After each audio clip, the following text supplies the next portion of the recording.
Masechet Baba Batra, Daf Kaf. On va commencer par la dernière ligne de Yutet Amud Bet. Hay Havit Hechidamia. I Depuma Lebar Higufa Tehutz. Deha Kleheres Enomitame Migabo. C'est-à-dire, nous avions appris un Hidush qui ne concerne pas Masechet Baba Batra à proprement dit. Vous vous rappelez que la Gemara est sortie complètement du sujet.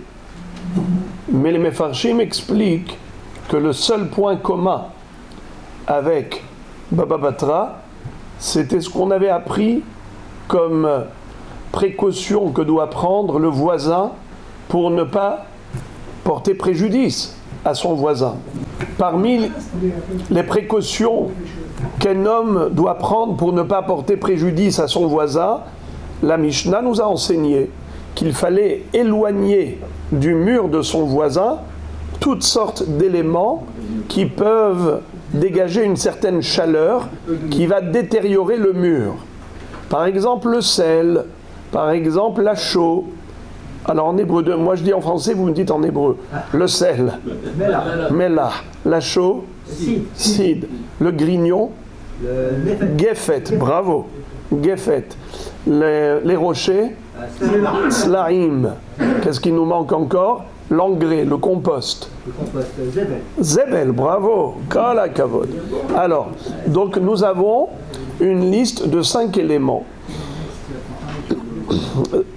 Eh bien, puisqu'on a parlé de la nuisance du sel par rapport au mur, n'est-ce pas? Alors, on va voir dans le sujet étudié actuellement également cette notion du sel par rapport au mur. C'est la seule raison pour laquelle on a fait du hors-sujet. Sinon, on ne comprend pas pourquoi la Gemara a dévié complètement. Elle est allée vers le Inyan des Taharot. Alors, rappelez-vous, quel était l'axiome de base?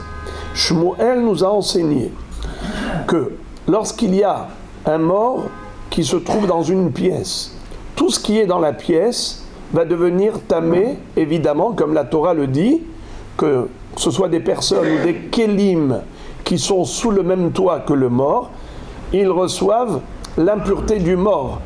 Comment ça s'appelle en hébreu? Cette impureté, comment elle porte un nom?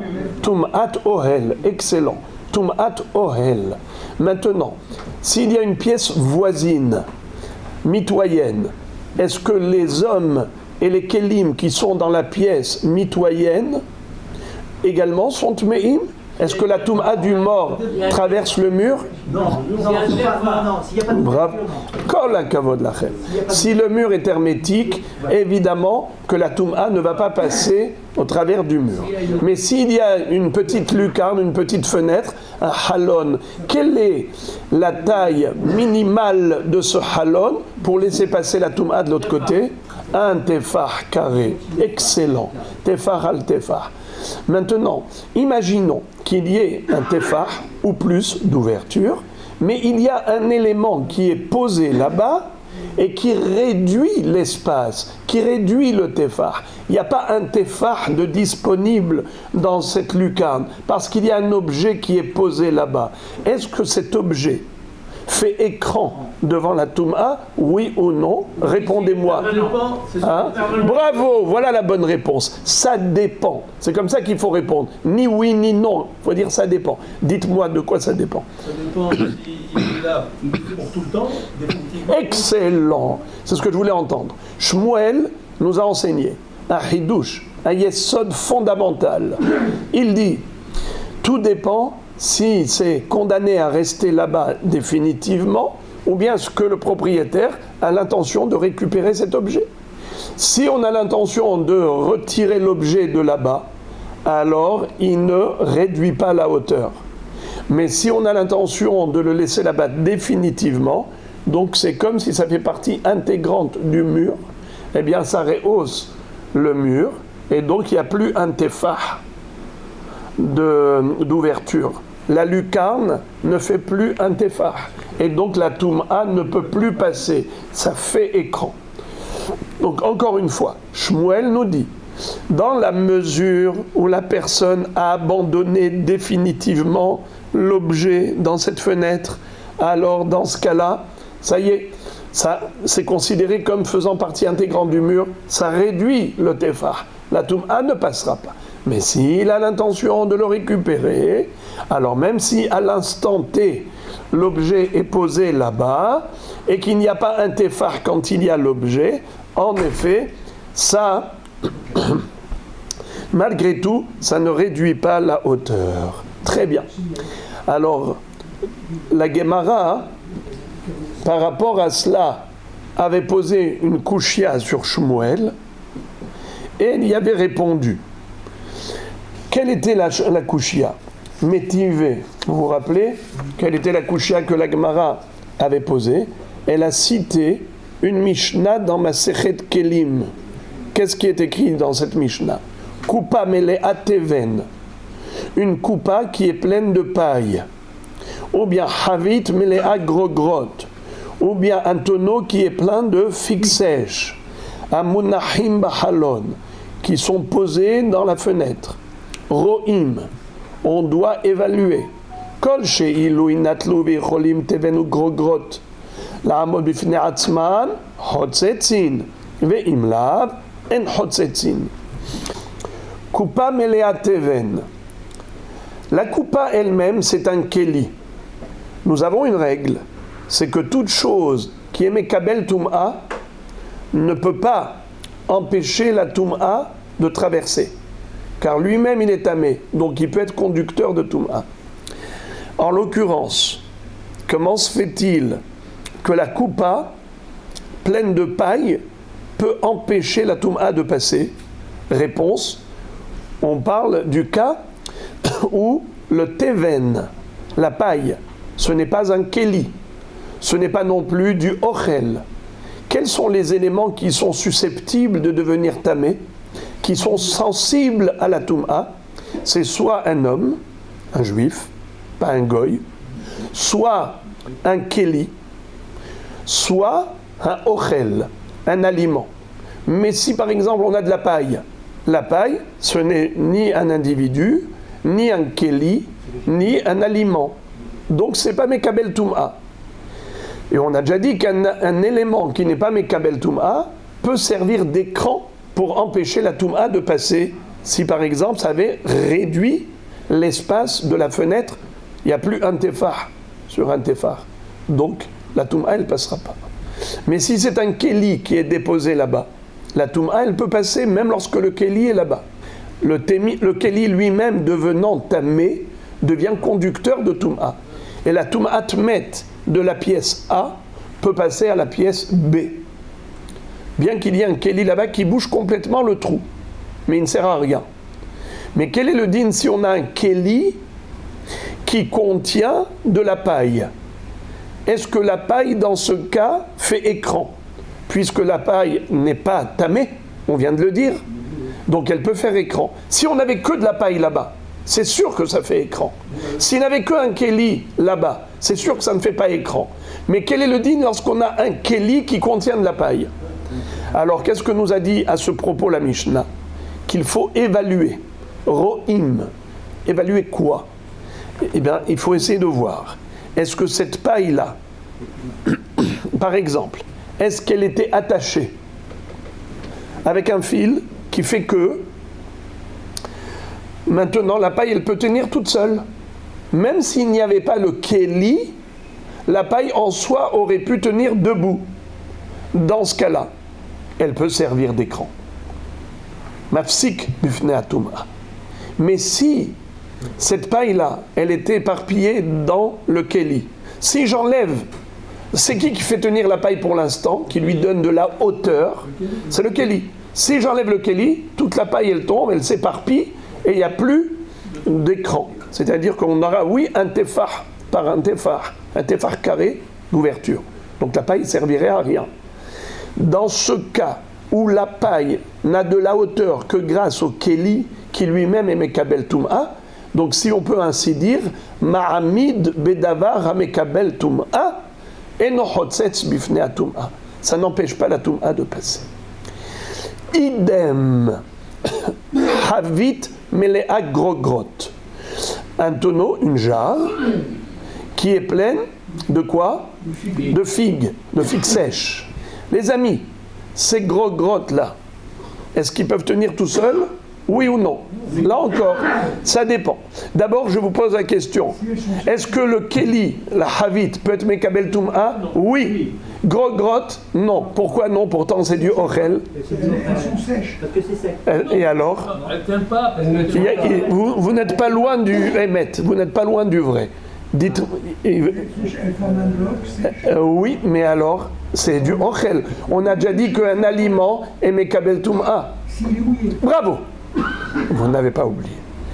C'est seulement s'il avait été préalablement mouillé. Un aliment qui n'a jamais été mouillé ne deviendra jamais impur, même s'il était au contact d'une source d'impureté.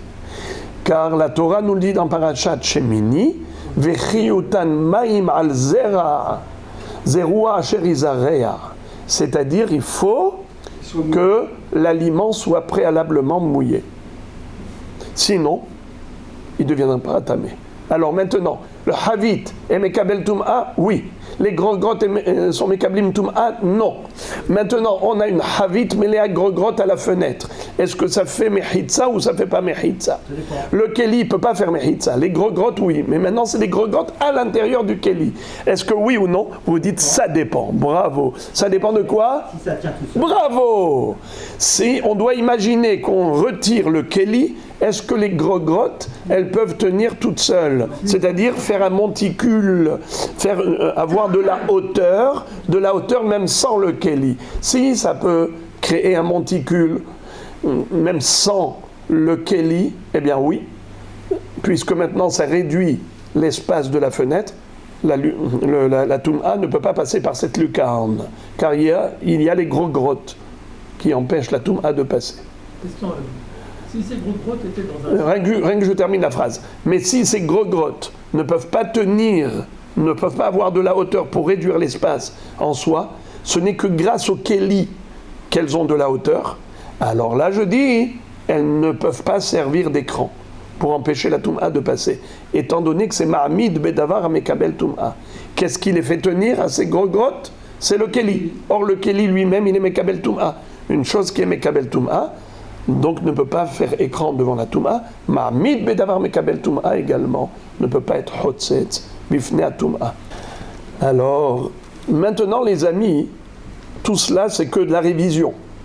Maintenant nous allons voir la dernière ligne de la page. Hay Havit Echidamia. I de Pumalebar et Gufat et Hotz. De Hakle Heres Eno Mitame Migabo. C'est-à-dire, j'ai pas compris pourquoi tu as besoin que la Havit soit pleine de grottes, soit pleine de figues pour pouvoir empêcher la Tum'a de passer par la lucarne. Ça veut dire que les grottes, comme on a déjà dit, ce sont des figues qui n'ont jamais été mouillées.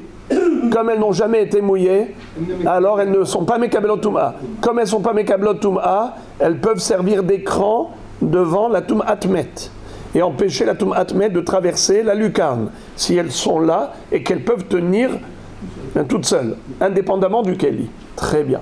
La Gemara, maintenant, va analyser cette Mishnah et elle va approfondir chaque élément. Regardez qu'est-ce qu'elle va dire. Ay Havit, Chidamia. De quel Havit on parle? Quand tu m'as dit que c'est un tonneau qui est plein de grottes, et c'est qui fait écran devant la Tum'a? Pas la Havit, parce que c'est un Keli. C'est uniquement les grottes. Et ça dépend s'ils peuvent tenir debout tout seuls ou pas. D'accord? Les amis, la Gemara s'étonne. Elle dit, je m'excuse, mais ce Keli-là, lui-même, il peut servir d'écran. Comment? S'il n'est pas Mekabel Tum'a, de cette Tum'at Met, comment? Écoutez ça. On a une règle. Keli Heres eno mitame migabo et la mitocho. C'est-à-dire, si on a un Keli Heres qui est Tsamid Patil, Qu'est-ce que ça veut dire tzamid patil? Il est bouché. On a un keli heres, il y a dedans par exemple des aliments, même mouillés, et on a un couvercle qui est fermé hermétiquement. Il se trouve carrément dans le ohel hamet. Est-ce que le keli devient tamé? Réponse non. Car un keli heres, il a une spécificité. C'est que la toum'a ne peut l'atteindre que si elle est venue de l'intérieur du keli. Mais si la toum'a vient de l'extérieur du keli, le keli reste tahor. Alors maintenant, la Gemara dit, tout dépend de la position du keli. Si par exemple, on avait une lucarne, à l'intérieur de cette lucarne, il y avait un keli heres. Et ce keli heres, comment il est posé? Pas debout, mais il est incliné, il est couché, allongé.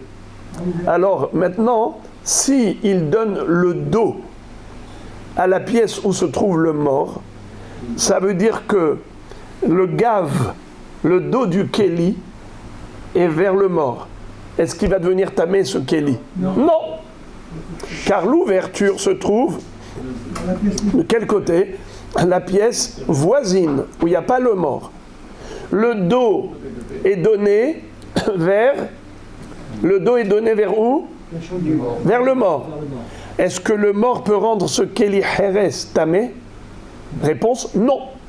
Car la toum'a ne peut pas rendre un keli heres par le biais de son dos, par le biais de sa paroi externe, uniquement de son intérieur, de son intériorité.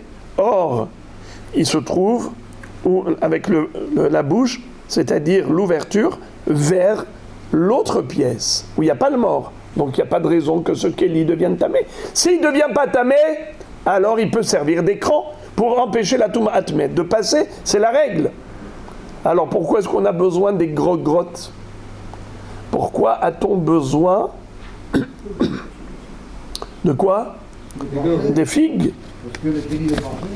Alors la Gemara donne deux réponses, bravo. Deux réponses. Première réponse, elle a des poumas, les gaves. On peut dire que ici on parle du cas où l'ouverture elle est vers le mort, pas l'ouverture vers l'autre pièce, mais l'ouverture vers le mort. Donc même si c'est un keli heres, il peut devenir tamé. Donc c'est la raison pour laquelle il fallait les grottes. Seules les figues qui pouvaient tenir toutes seules, même sans le keli, peuvent faire écran. Pourquoi pas le keli lui-même? Car le keli lui-même, il peut devenir tamé. Pourquoi il peut devenir tamé? Car son ouverture, elle était vers le mort. Deuxième réponse, les ibaïtima, les olam des puma les bars. C'est quoi les bars? Barra, à l'extérieur. Béhémet, l'ouverture, elle était vers l'extérieur, pas vers le mort, mais vers la pièce voisine. Il se peut qu'ici on parle de quel havit? Pas un tonneau en argile, mais un tonneau en métal. Quelle est la différence? C'est que le tonneau en métal, il peut devenir tamé de n'importe quel côté. De la paroi externe comme de la paroi interne, il n'y a aucune différence.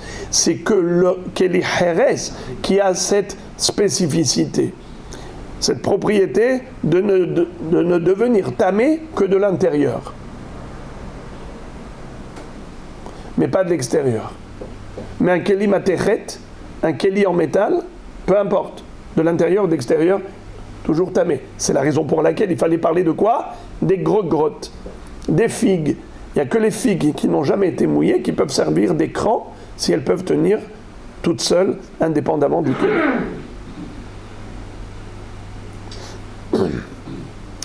Très bien. Alors les amis, Shmuel, pour l'instant, tout va bien. Mais on va adresser encore à Shmuel une kushia nucléaire. Juste, qui veut me rappeler de quoi parlait Shmuel? Quel était son hidouche? Rappelez-moi le hidouche de Shmuel. C'est de dire que quand est-ce qu'un élément qui se trouve à la fenêtre peut servir d'écran? Uniquement dans la mesure où uniquement si l'objet est abandonné là-bas.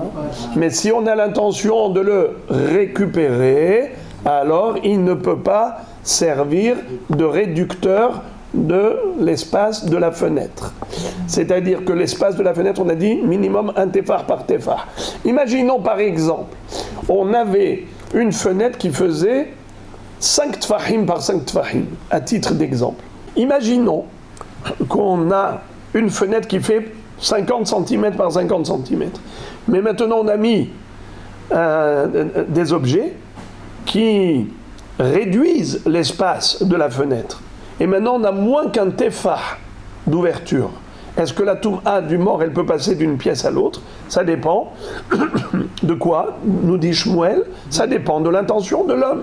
S'il a l'intention de récupérer ces objets, donc ils ne font pas écran devant la toum'a, mais s'il n'a pas l'intention de les récupérer, il les a abandonnés là-bas, alors ça fait partie intégrante du mur, ça réduit l'espace de la fenêtre.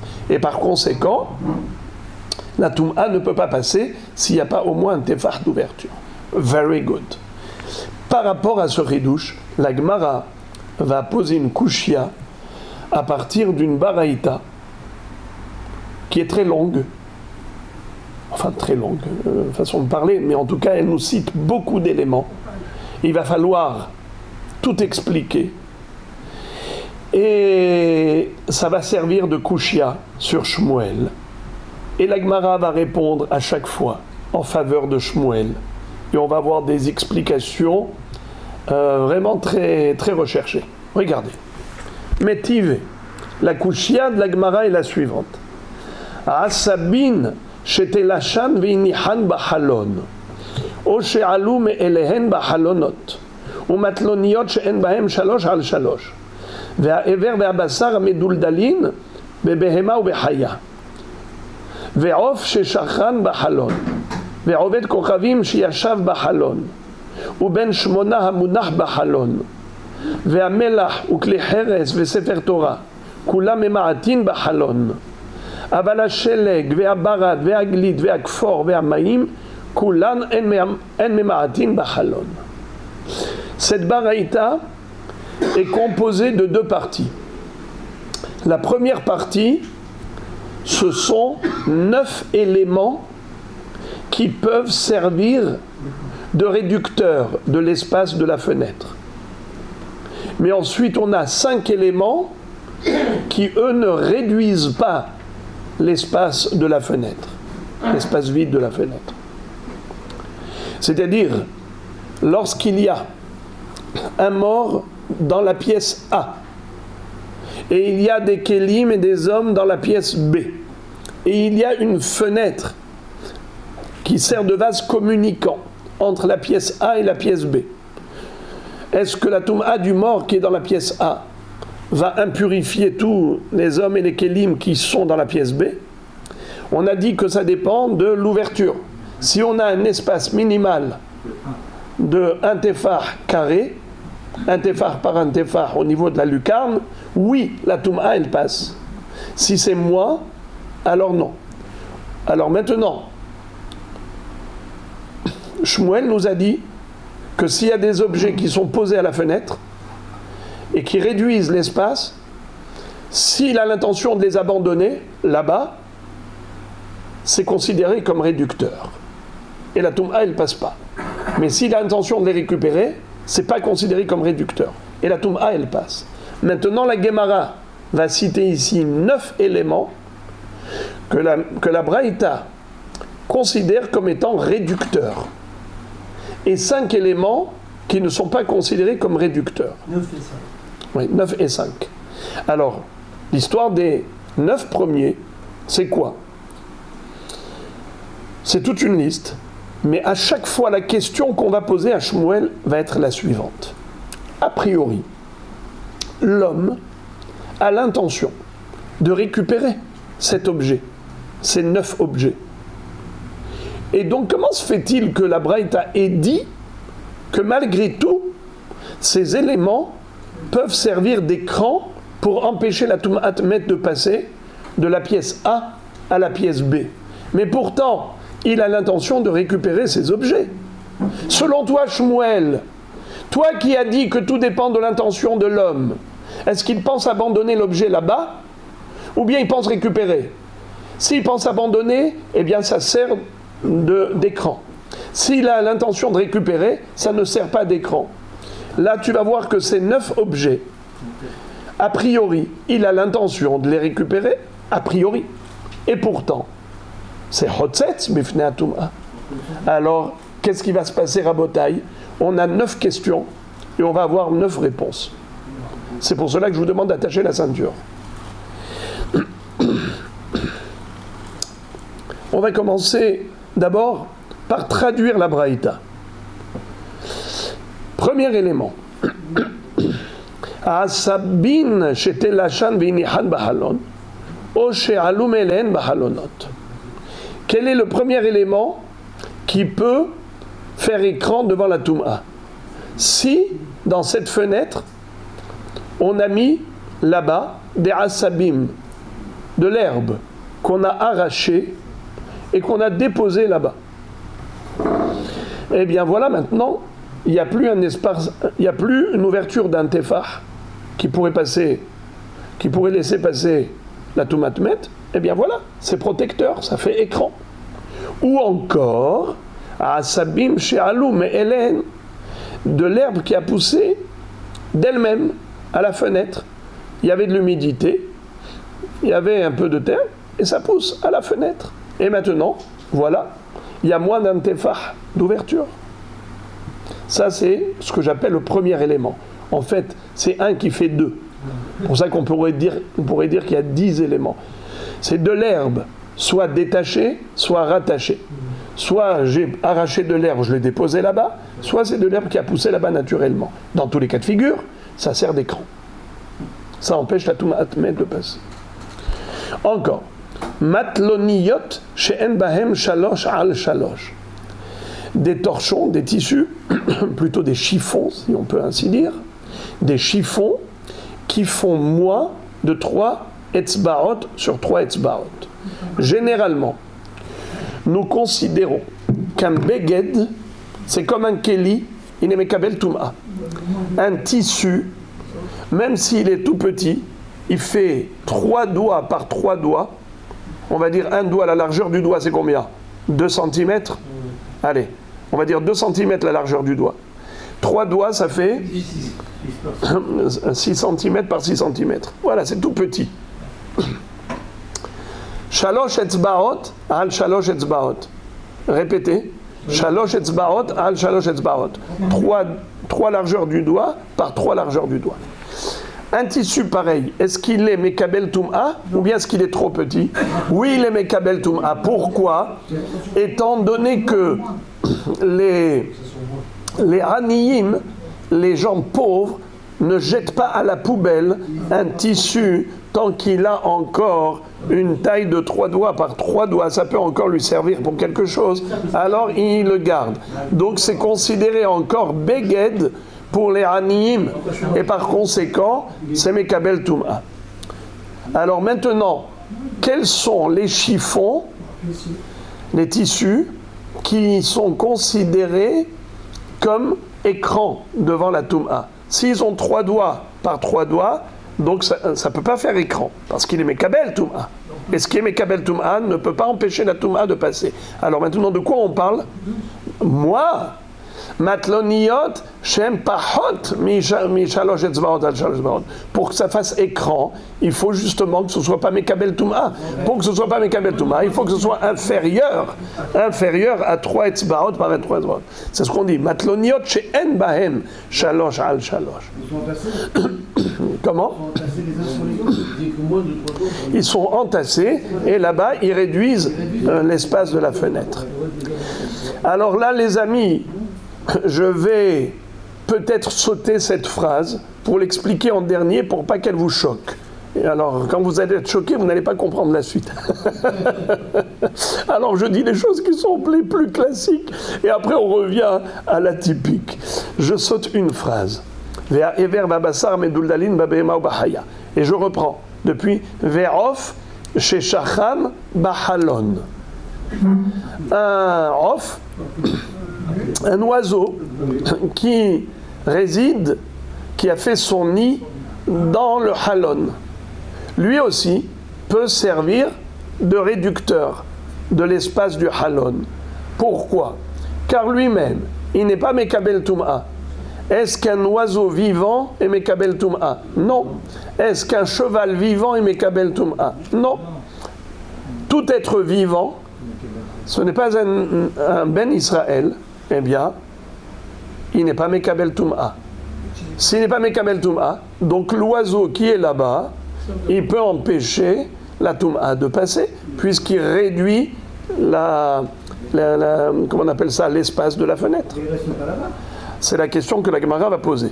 Donc pour l'instant, on est dans la liste. Regardez. Ve'oved kochavim shi'ashav b'halon. Alors là, vous allez être même choqués. Vous avez un goy qui se trouve assis là-bas à la fenêtre, et maintenant, quand il est assis, il n'y a plus un tefah d'ouverture, eh bien, il empêche la Toum'a de passer. Comment ça se fait? Eh bien, figurez-vous, parce que les goïms, leur corps ne devient pas tamé. Il n'y a que le juif qui est kadosh, qui est sensible à la Toum'a, à l'impureté. Mais si je touche le corps d'un goy, par exemple, non, pas mort, je parle d'un goy vivant, d'accord? Ce goy-là, par exemple, il a touché un mort. Et après, maintenant, moi, je le touche. Est-ce que je deviens tamé? Il n'y a pas de touma. Le goy, il n'est pas métamé minatora. Miderabanan, oui. Il gazro alem kezavim. Il est considéré comme un zav. C'est comme miderabanan. Mais minatora, il n'est pas mekabel touma. Puisqu'il n'est pas mekabel touma, il est hotzetz bifnea touma. Son corps fait écran devant la touma du mort. Ça ne passera pas de la pièce A à la pièce B, vu que l'ouverture de la lucarne a été bouchée par le corps du goy qui est assis là-bas. Vechen ou ben shmona amunach bahalon. C'est quoi ben shmoné amunach bahalon? Ben shmona. Alors, de quoi on parle? Un bébé qui vient de naître au terme de 8 mois de grossesse. À l'époque de la Guémara, les enfants qui naissaient le 8e mois de grossesse n'étaient pas viables.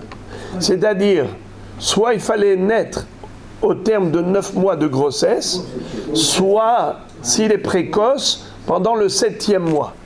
Soit pendant le 7e mois, soit au terme de 9 mois. Vous entendez? Soit 7 mois, soit 9 mois. Mais celui qui naissait le 8e mois ne vivait pas. Il allait mourir. Alors regardez, qu'est-ce qui est écrit? Étant donné que il n'est pas viable, son corps ne peut pas devenir tamé. On parle cette fois-ci d'un juif, d'un bébé juif, d'une mère juive. Normalement, un bébé normal qui est viable, son corps est mekabel tum'a. Si par exemple, une personne tamée touche ce bébé, son corps, ça y est, il est tamé. Il faut le passer au mikvé. Vous êtes d'accord avec moi? Si ce bébé était dans un Ohel Hamet, eh bien ce bébé devient tamé. Vous êtes d'accord avec moi? Car c'est le corps d'un juif. Il n'y a pas d'âge pour la tum'a. Depuis la première seconde de l'existence d'un bébé, son corps peut devenir tamé.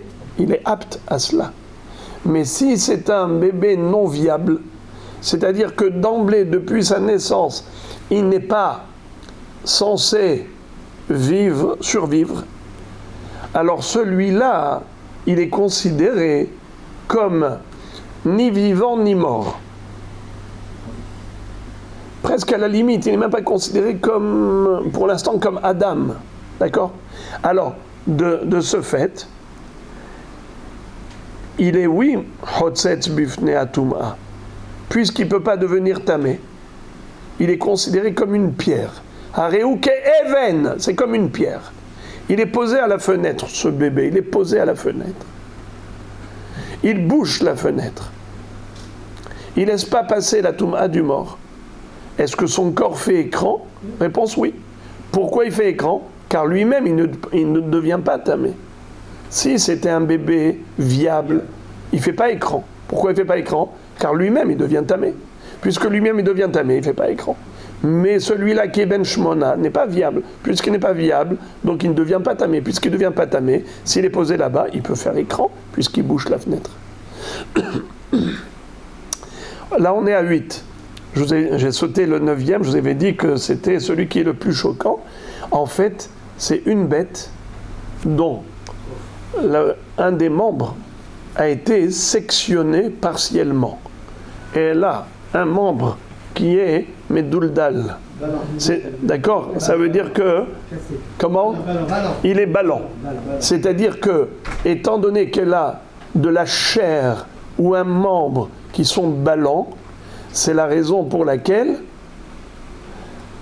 c'est considéré comme étant un Eno Mekabel Tum'a. D'accord?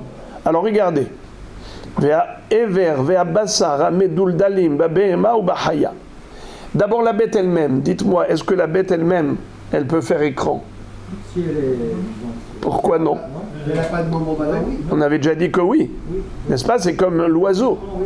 C'est comme l'oiseau. Mais ici, le hidouche, il est que pas seulement le corps de la bête peut servir d'écran, mais même le membre qui est ballant, même ça, c'est considéré comme, comment on appelle ça? Partie intégrante de la... C'est considéré comme, en effet, Eno Mekabel Tum'a. Rabotai, Eno Mekabel Tum'a. On verra après que Behemet, ça, c'est Raoui, la Achila. Behemet, pour un goy, si on donne à un goy cette bête, il pourra manger, il tue la bête, et il mange. Il mangera ça aussi. Alors, normalement, c'est considéré comme Ochel. Et si c'est considéré comme Ochel, alors, on a déjà dit qu'un Ochel, il peut être Mekabel Touma. S'il peut être Mekabel Touma, il ne peut pas empêcher la Touma de passer. Mais ici, il s'agit d'un Ochel qui n'a pas été mouillé. Qui est-ce qui peut me rappeler l'histoire du mouillage? Tout aliment qui n'a pas été mouillé n'est pas apte à devenir tamé. D'accord? Donc ici, on parle de Ever ou Bassar Hamedul Dalim, qui sont Re'ouyim la Achila pour un goy, mais ne sont pas Mekablim Tum'a, car ils n'ont pas été mouillés. Car la seule Tum'a qu'ils pourraient avoir, c'est Tum'at Ochel d'un goy. Ça n'a pas besoin d'être un Ochel pour un juif, ça peut être un Ochel pour un goy, et ça s'appelle tout de même Ochel. Donc voilà les 9 éléments qui peuvent servir d'écran pour empêcher la Tum'a de passer de la pièce A à la pièce B par cette fenêtre. Bon, Rav Rabotai, maintenant la Gemara va prendre chaque élément. Excusez-moi, j'ai sauté une ligne qui est la conclusion de cette braïta. Avala sheleg vea barad vea glid vea kfor vea maim kulam en memaratin bahalon. C'est-à-dire, voici les 5 éléments qui ne peuvent pas servir d'écran pour empêcher la Toum'a de passer par la fenêtre. Même s'ils sont déposés à la fenêtre, ils ne serviront pas d'écran. C'est quoi? La neige, sheleg, la barade, la grêle, haglid, la glace, hakfor, le givre, et maïm et l'eau. Kulan en memaratin bachalon. Pourquoi? Parce que tout cela, c'est censé fondre, devenir de l'eau, et ça va donc s'étaler. Même si par exemple on a une cruche d'eau, il y a une cruche d'eau. La cruche, elle est Mekabelet Tum'a, donc elle ne peut pas faire écran. L'eau, cette eau-là, Elle est liquide toujours. elle est liquide. Mais étant donné que si je retirais le Kelly, qu'est-ce qui va se passer avec l'eau? Elle ne peut pas tenir droite. Elle va s'étaler. Et donc, automatiquement, il n'y a plus de hauteur pour empêcher la Toum'a de passer. D'accord? Mais vous auriez pu me poser une question forte en me disant, mais l'eau, c'est Mekabel Toum'a en soi? Quelle est la Vamina? Mais comment est-ce que j'aurais pu imaginer que l'eau fasse écran? La glace. Même, ou la glace, ou la neige. Mais c'est Mekabel Toum'a, puisque l'eau est Mekabel Toum'a. Est-ce qu'un aliment peut devenir tamé? Oui. Est-ce qu'un liquide peut devenir tamé? Oui. Est-ce que l'eau peut devenir tamé? Oui, parce que l'eau est mouillée. L'eau, évidemment, c'est un liquide qui est Kabel Touma. Alors, les amis, quelle est la Hava Amina que ça puisse servir d'écran? Mais c'est pas seulement parce que ça ne peut pas conserver une hauteur indépendamment du Keli. C'est parce que Bichlal, c'est Mekabel Touma. Les Mefarshim disent qu'il s'agit ici d'eau qui a été salie, qui n'est pas potable. Ça veut dire qu'elle n'est pas buvable. Puisque ce n'est pas de l'eau buvable, c'est pas Raoui Lishtia, donc c'est pas Mekabel Touma en tant qu'eau. C'est de l'eau qui n'est pas Mekabel Touma, car c'est de l'eau qui est tellement sale qu'il n'est plus buvable. Et par conséquent, c'est la raison pour laquelle on aurait pu croire que de l'eau pareille dans un keli pourrait servir d'écran pour boucher la fenêtre. Bravo. Alors on te dit que non. Étant donné que la hauteur de l'eau dans ce keli, c'est pas une hauteur indépendante du keli, c'est grâce au keli. Et le keli, il est Mekabel Touma, mais l'eau elle-même ne peut pas tenir toute seule puisqu'elle va tout de suite s'étaler. Ce n'est que le Keli qui fait tenir. Le Keli est Mekabel Touma, donc il n'y a rien qui empêche la Touma de passer. Alors ça, c'est la fin et la conclusion de la Baraïta. Mais maintenant, la Gemara va citer chaque élément séparément et elle va analyser par rapport à Shmuel. Elle va dire, mais toi Shmuel, je ne comprends pas ce que tu dis. Tu as dit que si l'objet déposé là-bas, il n'a pas été abandonné, la personne a l'intention de le récupérer, alors dans ce cas-là, ça ne fait pas écran. Quand est-ce que ça fait écran? Que si ça a été abandonné définitivement. C'est là que ça réduit l'espace de la fenêtre. Ce n'est pas vrai. Regarde qu'est-ce qui est écrit. On a commencé par dire Ve'asabim hazulibhemto, excuse me. L'herbe qui se trouve à la fenêtre, il a déposé là-bas, d'accord, mais lui, il a des animaux, il va récupérer ces herbes, il va leur donner. Réponse Be'afrazta. De quelle herbe s'agit-il? C'est de l'herbe qui n'est pas mangeable pour les animaux, c'est même du poison pour les animaux. Étant donné que cette herbe-là, elle est venimeuse pour les animaux, c'est sûr qu'il n'a pas l'intention de récupérer cette herbe pour donner à manger à sa bête, il ne va pas la tuer. Très bien.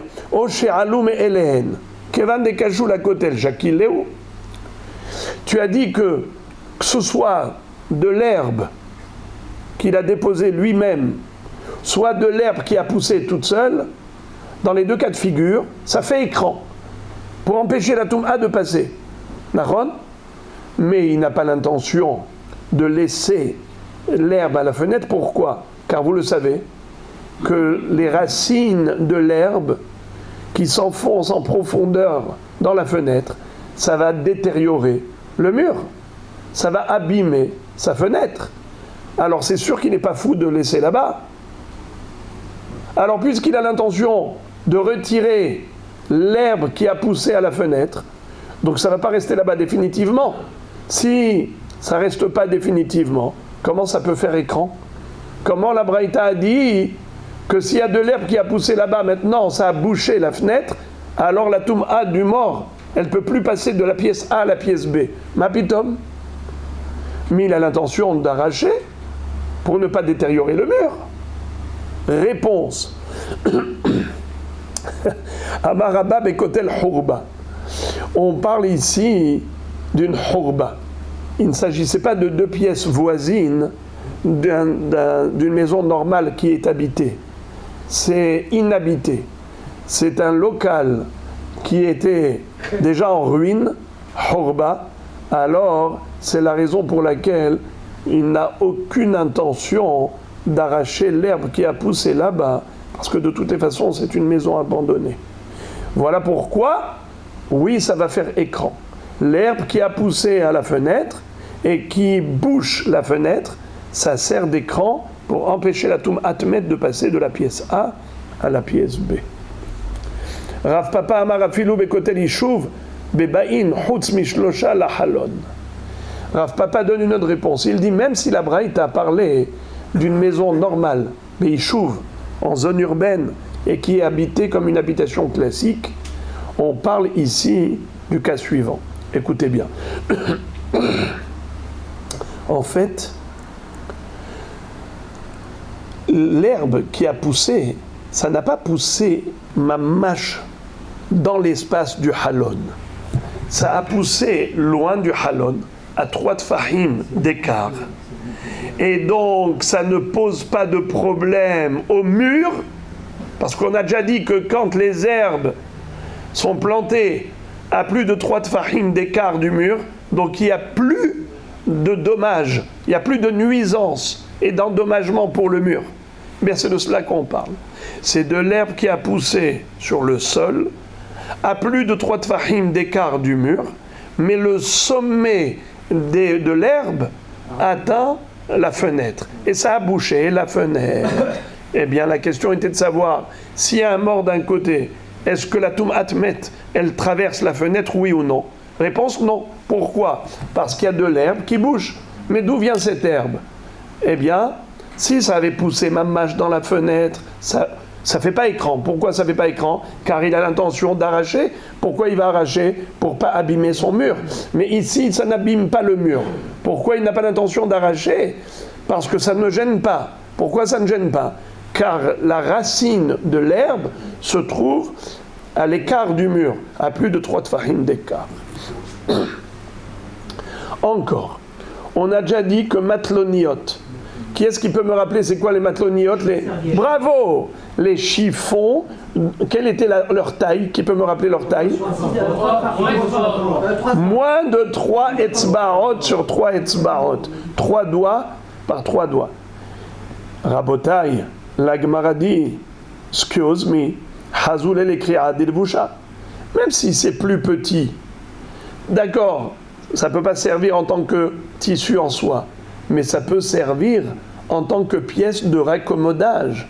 Lorsque quelqu'un a un trou dans son vêtement, alors il va rapiécer. Comment il va rapiécer? Il va prendre ce petit morceau de tissu et il va boucher le trou du vêtement. C'est vrai qu'aujourd'hui, les gens ne font plus ça. Mais il y a Hassa. Vous vous rappelez quand vous étiez jeune et que vous tombiez sur le genou et que le pantalon s'était troué. Alors, qu'est-ce qu'elle faisait, maman? Elle prenait un morceau de tissu, elle amenait et elle raccommodait. Ça existe encore. Non, aujourd'hui, ils font exprès des trous dans le pantalon de partout. Et vous payez plus cher un pantalon troué qu'un pantalon normal.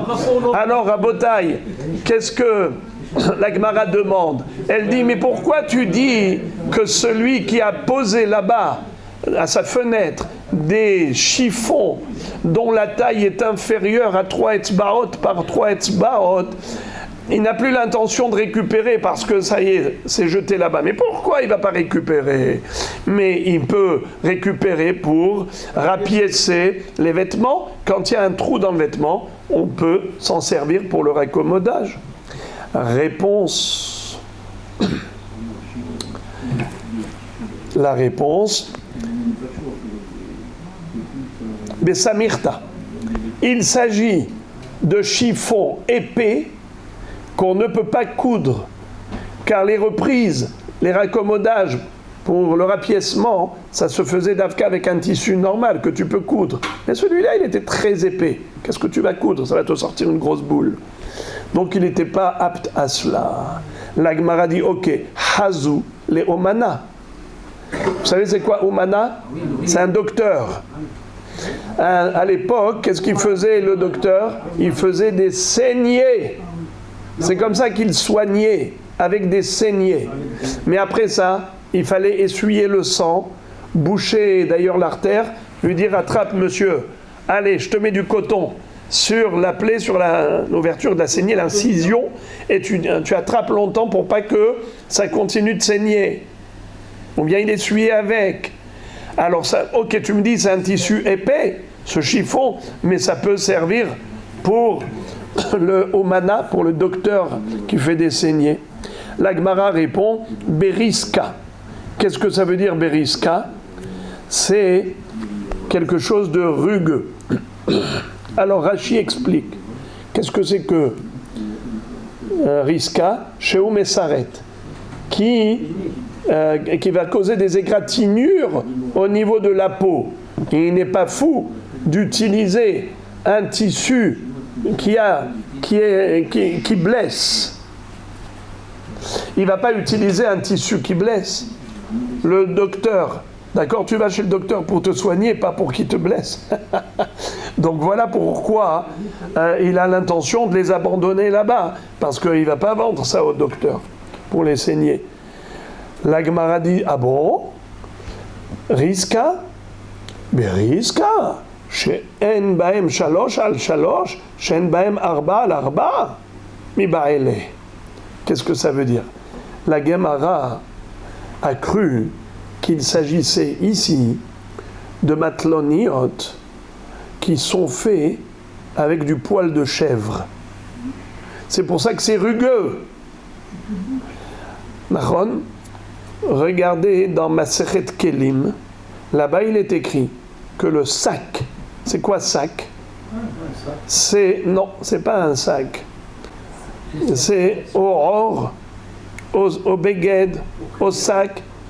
C'est quoi sac?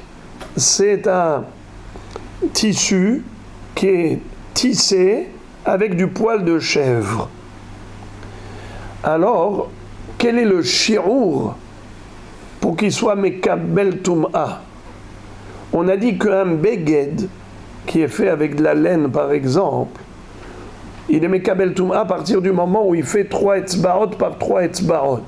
Parce que les aniyim, ils gardent des tissus pareils chez eux pour toutes sortes d'utilisations. Mais si c'est fait avec du poil de chèvre, quelle est la taille minimale de ce tissu pour qu'il soit mekabel tum'a? C'est arba'a tefahim al arba'a tefahim.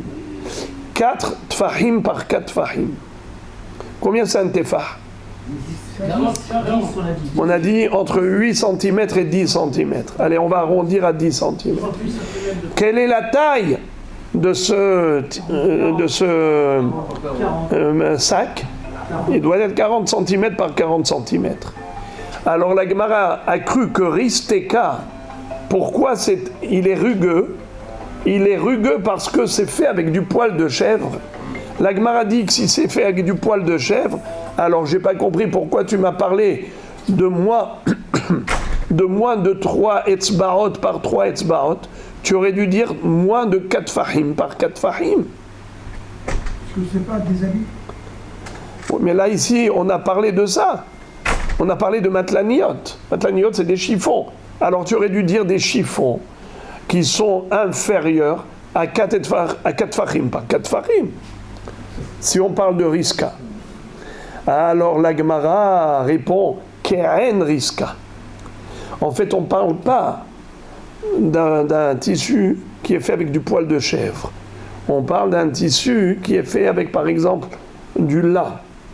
Mais il est rugueux comme si c'était du poil de chèvre.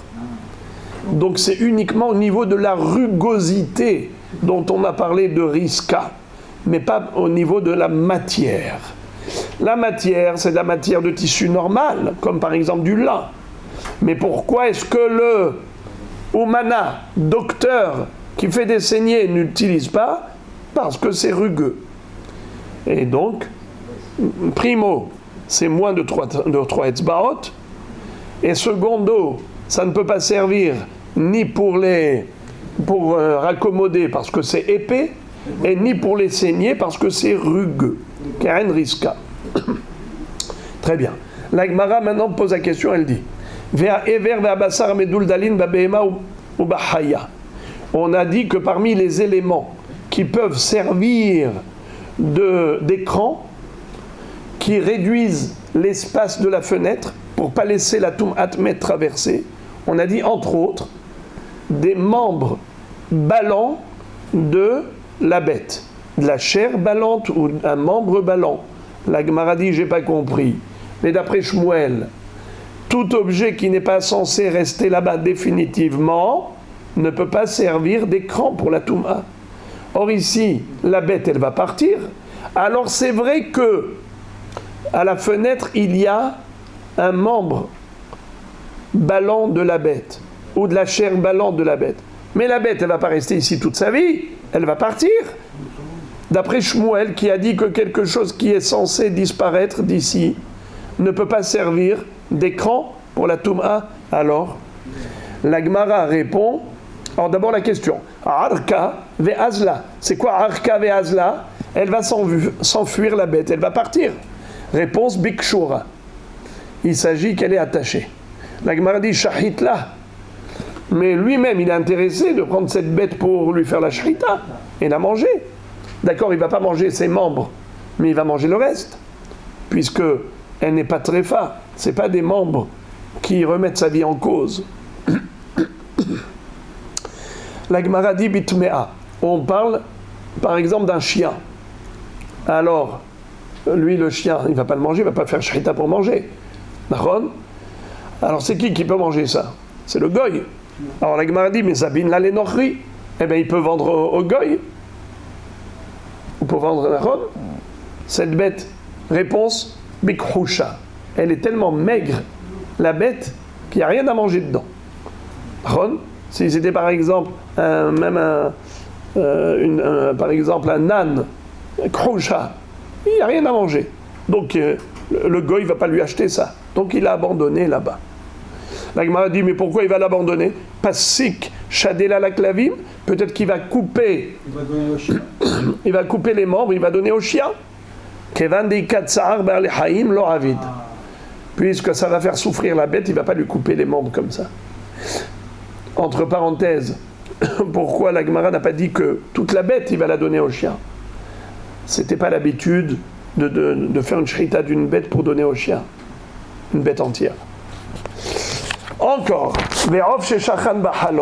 on avait dit qu'un oiseau qui a fait son nid à la fenêtre, il peut réduire l'espace. Il peut faire écran devant la Touma, puisqu'il n'y a plus un tefah d'ouverture entre une pièce et l'autre.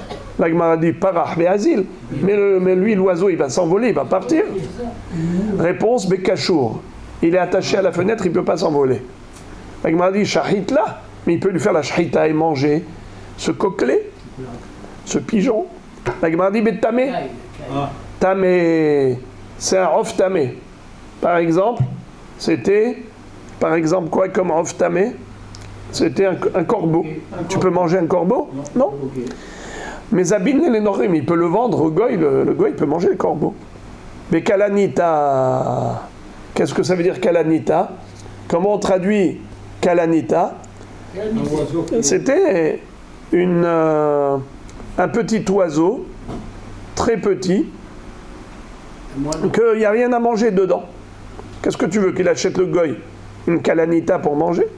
La Gemara dit à l'époque, ils avaient l'habitude de donner aux enfants des petits oiseaux pour jouer avec.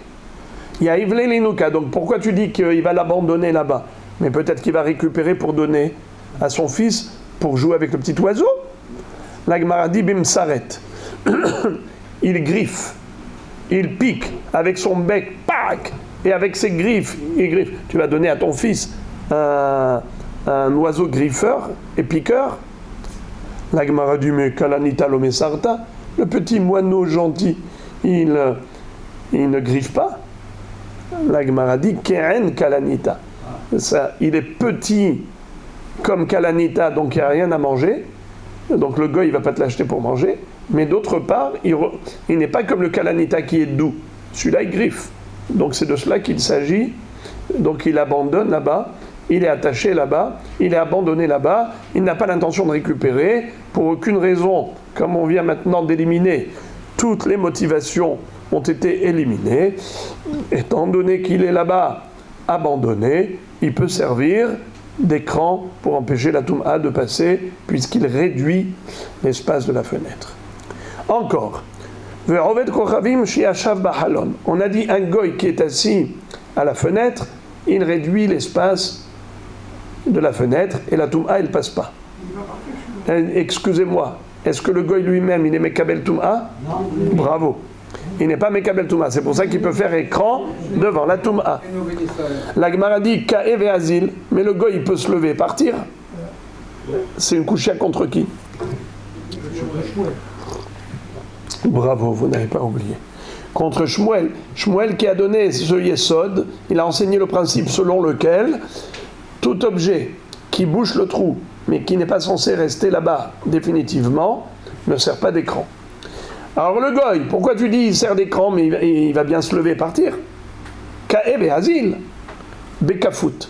On parle d'un goy qui est ligoté là-bas. Ate Havre, Charile. Ok, il est ligoté, mais son copain il va venir, il va le libérer. Alors il ne va pas rester là-bas ad vitam aeternam. Bim Tzora. Personne ne veut s'approcher de lui. Aucun ami.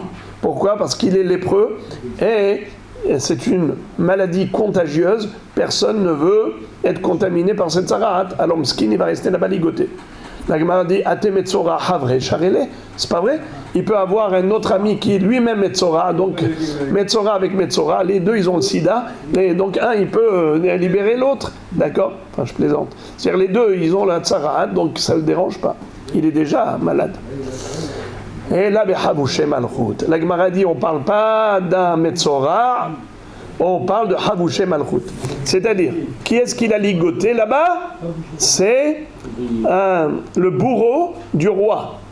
Le bourreau du roi, sur la demande du gouvernement, il a ligoté là-bas, il a déposé là-bas pour le laisser mourir. Étant donné qu'il est censé rester là-bas définitivement, donc personne n'osera venir le libérer parce que ça va à l'encontre de Sa Majesté le roi. Encore un exemple. On avait dit Ben Shmona Munach Bahalon. Rappelez-moi, c'est quoi cette histoire de Ben Shmona Munach Bahalon? Kol hakavod. Un bébé qui est né au terme de 8 mois de grossesse qui n'est pas viable. La Gemara pose la question, elle dit Atia Ime Dariale. Je n'ai pas compris, mais sa mère, malgré tout, elle a des sentiments pour lui, elle va venir, elle va le prendre. Alors il n'est pas censé rester là-bas de vitam aeternam. Réponse Beshabbat. On parle ici du jour de Shabbat. Le jour de Shabbat, écoutez bien, restez assis, respirez un coup. Alors, on parle de Shabbat. Figurez-vous qu'il est Mouktsé. Bravo Rabbi Moshe. Kol hakavod. Kol hakavod. Il est considéré comme une pierre, il est Mouktsé. Mais sa mère, qui a du lait qui déborde, et elle n'a pas le droit de le prendre pour l'allaiter, comment elle va faire pour se soulager du lait qui monte? Eh bien, elle s'approche de lui et elle lui met le sein maternel directement dans la bouche, mais elle n'a pas le droit de le soulever. Regardez qu'est-ce qui est écrit. Alors la Gemara pose la question, elle dit, mais sa mère elle va le prendre. Réponse Beshabbat. Shabbat elle n'a pas le droit de le prendre. Des Tanya, comme il est écrit dans la Braïta, Ben Shmona, Hareu Ke'even, Ve'asur letaltelo Beshabbat. Il est considéré comme une pierre, on n'a pas le droit de le transporter Shabbat. Aval imo shoha alav umanikato mipnei sakana. Mais sa mère a le droit de se pencher vers lui pour lui donner du lait à cause de sa sakana à elle, pour pas qu'elle ait une infection par ce surplus de lait. Alors la kushia qu'il faut poser, c'est celle de Tosfot, mais elle saute aux yeux. Tosfot pose la question, il dit, mais Ribono shel olam. Ok, pendant Shabbat c'est Mouktsé, mais après Shabbat elle va le récupérer. Alors il n'est pas censé rester là-bas ad vitam aeternam, ce bébé. Alors c'est quoi cette réponse de la Gemara? La Gemara dit Beshabbat. Ok, Beshabbat, c'est Mouktsé, mais c'est pas parce que c'est Mouktsé Shabbat qu'elle va l'abandonner là-bas éternellement. Elle va bien le récupérer après Shabbat. Il aime à mourir, il peut mourir pendant Shabbat. Bravo. Tosfot répondent qu'il s'agit qu'il est gossès, il est agonisant et il est censé mourir là-bas. Ils ont l'intention de l'enterrer là-bas. Regardez s'il vous plaît. Tout ça, c'est bien sûr, vous avez compris que c'est tiré par les cheveux, tout ça, mais c'est pour trouver un cas de figure. Regardez s'il vous plaît le dernier Tosfot de la page. Il fait une ligne. Atia ime vedariale be Shabbat. Aire be gosses sheyamut kodem sheyetze ha Shabbat ve amar de shamte kevurato. C'est-à-dire que les parents ont dit, puisqu'il est agonisant, ils vont le laisser là-bas. Donc, puisqu'ils ont l'intention de l'abandonner là-bas, maintenant il peut servir d'écran. Very good. Les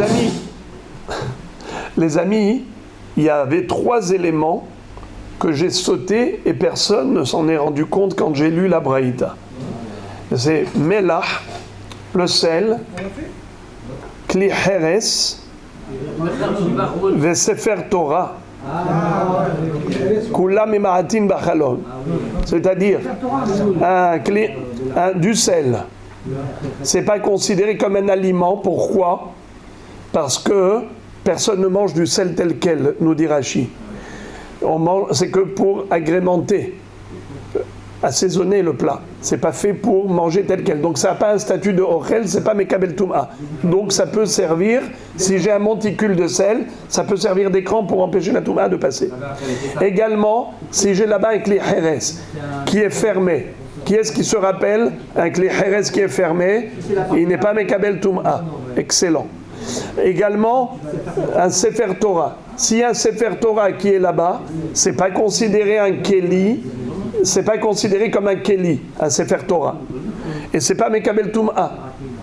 Même si les Sfarim sont Mekabel Touma, c'est comme des Rabbanan. Mais une Torah, un Sefer Torah n'est pas Mekabel Touma.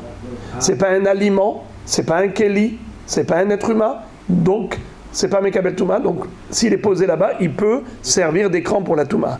Maintenant, la Gemara commence à analyser. Elle dit le sel. Tu as dit qu'il sert d'écran, ma pitom, haziale. Mais il a bien l'intention de récupérer pour assaisonner son plat. Alors pourquoi est-ce qu'il fait écran? C'est une couchée sur Shmuel. Shmuel a dit que quand on a l'intention de récupérer l'objet, il ne fait pas écran. Réponse, il n'a pas l'intention de le récupérer. Pourquoi? Bemerirata. C'est du sel qui est amer. Et donc il ne va pas mettre du sel amer dans son plat. C'est la raison pour laquelle il va l'abandonner là-bas. La Gemara dit malgré tout, Hazial et Orot, mais il peut servir pour le tanneur, pour travailler la peau. On s'en fiche qu'il soit amer. Deitbe kotse. Il ne va pas travailler avec parce qu'il y avait dedans des épines. Comme il y avait dedans des épines, on ne travaille pas la peau avec du sel qui va blesser nos doigts. La Gemara dit Kevan est caché à la côté le chakla. Mais on sait très bien que le sel fait du mal au mur. C'est-à-dire, on a déjà dit que on doit éloigner le sel du mur. Pourquoi? Parce qu'il endommage le mur. Avec l'énergie qui chauffe, eh bien, ça endommage le mur. Alors, comment est-ce que tu peux dire que ça peut servir d'écran? Mais évidemment que le propriétaire du mur n'a pas l'intention de laisser un objet qui est nuisible à son mur, là-bas à la fenêtre. Vous avez compris, Rabotaï, pourquoi on a cité tout le sujet, c'est pour cette phrase. Vous imaginez, les amis? Tout ça, c'est du hors-sujet par rapport à Baba Batra. Le seul point commun entre tout ce qu'on est en train d'étudier et le sujet, c'est cette phrase-là. Comment tu peux dire que le sel qui est posé sur la fenêtre, qui est posé à la fenêtre, sur le mur, il peut servir d'écran pour empêcher la Touma Atmet de traverser la lucarne, mais évidemment, le propriétaire du mur, il va bien le retirer, ce sel, car il endommage, il porte préjudice. Comme on avait appris qu'un voisin doit écarter son sel du mur du voisin pour cette raison. La Gemara répond, Deyatva ahaspa. On ne s'attendait pas à cette réponse. La Gemara dit, il y avait un écran. C'est quoi? C'est qu'il a pris un morceau d'argile, il avait posé sur le mur, à la fenêtre, et il a mis le sel sur la tuile. Donc, étant donné qu'il y a une tuile en argile, ça ne risque pas d'endommager. Le sel peut endommager le mur lui-même, mais là, il y a un objet qui fait séparation. C'est quoi qui sépare? La tuile. La Gemara dit, Haspa gufati hutz. J'ai pas compris. Ce morceau d'argile, lui-même, il peut servir de rehausseur pour, comment on appelle ça? Pour réduire l'espace de la fenêtre. Et donc, il n'y aura plus un tefah. La Gemara dit, Delit ba she'ora. Ah, il n'y a pas du chien. Alors il y a deux explications, qu'est-ce que ça veut dire il n'y a pas de shi'ur. Il y a l'explication de Rashi, il y a l'explication des autres Rishonim. Je vous donne l'explication de Rashi. Rashi dit, le morceau d'argile en question, il est tellement petit qu'il n'a même pas le shi'ur pour être considéré existant. Car on retrouve par exemple à propos de Shabbat, si quelqu'un a transporté un objet du domaine privé au domaine public, c'est une melacha de Hotza'a. S'il a fait Bekavana, il est Hayav Skila, s'il y avait deux témoins qui l'avaient averti. S'il a fait Beshogeg, il doit apporter Korban Hattat pour se faire pardonner. Imaginons qu'il a fait sortir un objet mais qui était extrêmement petit. Alors nous avons là-bas dans Maseret Shabbat des chapitres entiers qui nous donnent le shi'ur pour chaque élément. Quel est le shi'ur minimal pour considérer que c'est Hotza'a? Alors par exemple, si c'est un morceau de Heres, un morceau d'argile, pour qu'il soit considéré important, pour dire qu'il a transporté un morceau d'argile, eh bien il faut qu'il ait quoi comme shi'ur minimal? Keditnan Heres kedeliten ben patsim la havero. C'est-à-dire, c'est quoi? Pour servir de cale. À l'époque, comment ils faisaient au niveau des fenêtres? Avant de mettre une fenêtre, un store ou autre, d'abord ils mettaient un cadre de bois. Mais le cadre de bois, il fallait qu'il puisse vraiment tenir au niveau de la fenêtre. Pour que ça tienne, il faut mettre des cales, n'est-ce pas, entre le mur de la fenêtre et les quatre planches pour qu'on ait une fenêtre carrée. Alors il fallait mettre des cales entre la planche de bois et le mur. On se servait de quoi? On prenait des morceaux d'argile et on les enfonçait. Alors il faut un minimum de shi'ur au niveau du morceau d'argile pour s'en servir. S'il est trop petit, il ne servira même pas de cale. Alors c'est ce que nous dit là-bas la Mishnah dans Masechet Shabbat. À partir de quand le morceau d'argile est considéré important?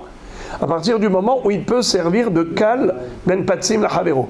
Alors c'est ça le inyan. Le inyan, c'est qu'il est tellement petit d'après Rashi que il peut pas réduire il peut pas réduire la hauteur d'un tefar. S'il y a plus d'un tefar par tefar, un tefar carré qui laisse passer la toumatmet, même s'il y a là-bas un morceau d'argile qui ne sert à rien, qui ne peut même pas servir de cale, c'est comme s'il est inexistant. S'il est considéré inexistant, la touma peut passer. Ça c'est Rashi, d'autres Rishonim ne sont pas d'accord avec lui. Et ils expliquent ici de quoi il s'agit. On parle même si c'est un morceau d'argile qui est plus hachouv. Ça veut dire que Béhémet, on a un grand espace. On a un grand espace. Et l'argile qui est là-bas, il y a des morceaux d'argile qui réduisent l'espace. Mais ça ne réduit pas assez pour réduire le tefah. Par exemple, il y avait 2 tfahim d'ouverture. Et on a des morceaux d'argile. Ces morceaux d'argile-là, ils réduisent une partie de l'espace, mais pas suffisamment. D'accord? Alors maintenant, notre question, elle est de savoir, est-ce que ce monsieur-là, ce morceau, il a l'intention de récupérer ces morceaux d'argile? Alors, on te dit, même s'il a l'intention de les laisser là-bas, parce qu'ils ne vont pas servir en tant que cale, mais étant donné que l'Idbe Shi'ura, il n'y a pas suffisamment de morceaux d'argile pour réduire le tefar al tefar. C'est comme ça qu'ils expliquent. Mais si vous prenez l'explication de Rashi, elle est plus simple. C'est-à-dire, Béhémet, ça réduit le tefar. Il y a moins d'un tefar. Mais étant donné que ce morceau d'argile, il vaut rien, même pour Shabbat, il ne sert à rien, même si quelqu'un l'a transporté pendant Shabbat, il n'est pas hayav de Hotza'a, c'est comme s'il est inexistant. Bon, prenez Rashi comme on a l'habitude de prendre toujours. On termine le sujet. La Gemara dit Keli Heres. S'il y a là-bas un Keli Heres, il peut servir d'écran. La Gemara dit Hazele. Je ne comprends pas, mais d'après Shmuel, toute chose qu'on va récupérer, Eh bien, ça ne sert pas d'écran. Réponse, des mitnaf. Il était dégoûtant. Puisqu'il est dégoûtant, étant donné qu'il a déjà utilisé, il était dégoûtant, il n'a pas l'intention de récupérer ce kéli. La Gemara dit hazel et omana. Mais il peut servir à un docteur qui fait des saignées pour jeter le sang des saignées là-dedans. Il s'en fiche qu'il soit dégoûtant. Réponse, des minkav. Il était percé. Étant donné qu'il était percé, alors le omana, docteur qui fait des saignées, ne va pas s'en servir pour mettre le sang des malades dedans, puisque il est troué, donc le sang ne peut pas être contenu. Sefer Torah. Tu m'as dit que le Sefer Torah aussi, il sert d'écran. Hazel et Mikra, mais il a bien l'intention de les récupérer. Et d'après Shmuel, tout objet qui est récupérable, eh bien, ne fait pas écran. Réponse, Bebalouille. C'est un Sefer Torah très ancien qui est déjà usé et il ne servira plus. Ve'abari Gniza, mais il faut le mettre à la Gniza quand même. Alors il va bien le retirer de là-bas. Réponse, Shamte Gnizata. Ce bonhomme, il a décidé de faire la Gniza là-bas même. Donc il restera là-bas ad vitam.